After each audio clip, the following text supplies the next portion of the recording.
டிட்வா புயல் காரணமாக நாகை மாவட்டத்தில் பெய்து வரும் கனமழையால் 60,000 ஏக்கரில் பயிரிடப்பட்டுள்ள சம்பா நெற்பயிர்கள் நீரில் மூழ்கியுள்ளது. கூடுதல் தகவல்களை தருகிறார் செய்தியாளர் மூர்த்தி. மூர்த்தி, வணக்கம்.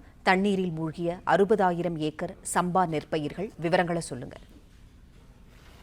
வணக்கம். நாகப்பட்டினம் மாவட்டத்தில் 1,60,60,000 ஏக்கர் பரப்பளவில் சம்பா தாளடி பயிர்கள் சாகுபடி செய்யப்பட்டிருந்தன.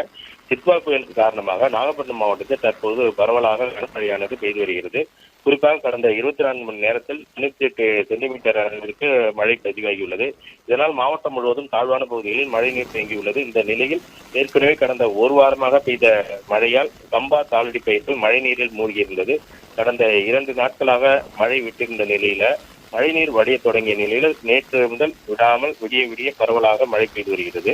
இதனால் சம்பா தாளடி பயிர்கள் மழை நீரில் மூழ்கியுள்ளது. தொடர்ச்சியாக மழைநீரில் பயிர்கள் மூழ்கியுள்ளதால் 20 நாட்களே ஆன தாளடி பயிர்கள் அழுகக்கூடிய சூழ்நிலை உள்ளதாகவும் 30 முதல் 45 நாட்களான சம்பா பயிர்கள் குறுத்துவிடும் தருவாயில் மழைநீர் சூழ்ந்துள்ளதால் முற்றிலும் பயிர்கள் பாதிப்பு அடையும் என விவசாயிகள் வேதனை தெரிவிக்கின்றனர். ஒரு ஏக்கருக்கு சுமார் 25,000 வரை செலவு செய்த நிலையில் பெரும் பாதிப்பு ஏற்படும் என விவசாயிகள் கவலை தெரிவிக்கின்றனர்.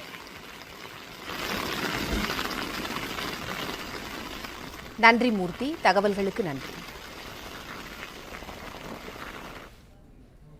பிளே ஸ்டோர் மற்றும் ஆப் ஸ்டோரில் இருந்து பாலிமர் செயலியை QR கோடு மூலம் பதிவிறக்கம் செய்யுங்கள்.